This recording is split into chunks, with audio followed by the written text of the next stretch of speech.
Ecclésiaste, chapitre 10. Les mouches mortes infectent et font fermenter l'huile du parfumeur. De même, un peu de folie l'emporte sur la sagesse et sur la gloire. Le cœur du sage le conduit du bon côté, et le cœur de l'homme stupide du mauvais côté.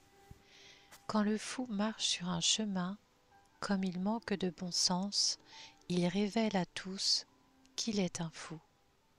Si un dirigeant s'attaque à toi, ne quitte pas ta position, car le calme évite de grands péchés. Il y a un mal que j'ai vu sous le soleil, comme un péché involontaire commis par celui qui gouverne. La folie occupe de nombreux postes élevés, tandis que des riches sont assis dans l'abaissement. J'ai vu des esclaves monter sur des chevaux et des chefs en train de marcher comme des esclaves. Celui qui creuse une fosse y tombera, et celui qui démolit un mur sera mordu par un serpent. Celui qui remue des pierres sera blessé par elles, et celui qui fend du bois s'expose au danger. S'il a usé la hache et ne l'a pas aiguisée, il devra redoubler de force. La sagesse a l'avantage de donner le succès. Si le serpent mord faute d'avoir été charmé, le charmeur n'a aucun avantage.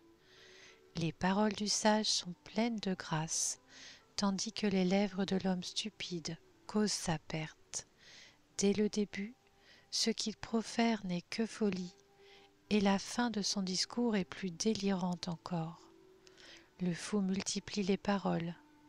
Pourtant, l'homme ne sait pas ce qui arrivera, et qui peut lui annoncer ce qui existera après lui? Le travail des hommes stupides les fatigue, eux qui ne savent même pas comment se rendre à la ville. Malheur à toi, pays dont le roi est un enfant et dont les chefs se goinfrent dès le matin. Tu es heureux, pays dont le roi est d'origine noble et dont les chefs mangent au moment convenable pour prendre des forces et non pour s'adonner à la boisson. Quand les mains sont paresseuses, le toit s'effondre. Quand elles sont négligentes, la maison a des gouttières. On prépare des repas pour s'amuser, le vin rend la vie joyeuse, et l'argent a réponse à tout. Ne maudis pas le roi, même en pensée, et ne maudis pas le riche dans la chambre où tu couches, car l'oiseau pourrait en emporter le son, l'animal ailé pourrait répéter tes paroles. Ecclésiaste, chapitre 11. Jette ton pain à la surface de l'eau, car avec le temps, tu le retrouveras.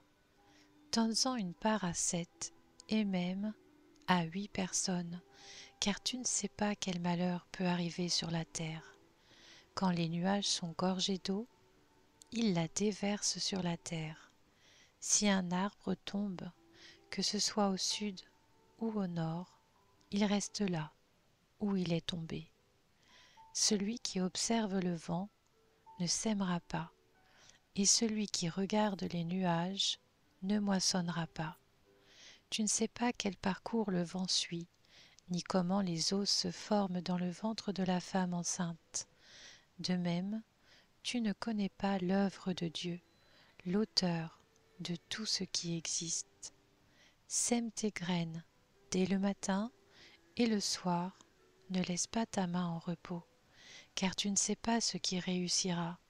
Est-ce que ce sera ceci ou cela? Est-ce que l'un et l'autre seront également bons?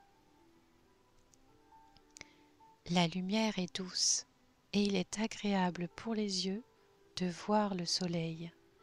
Si donc un homme vit longtemps, qu'il se réjouisse pendant toutes ces années, tout en se souvenant des jours sombres, car ils seront nombreux. Tout ce qui arrive n'est que fumée.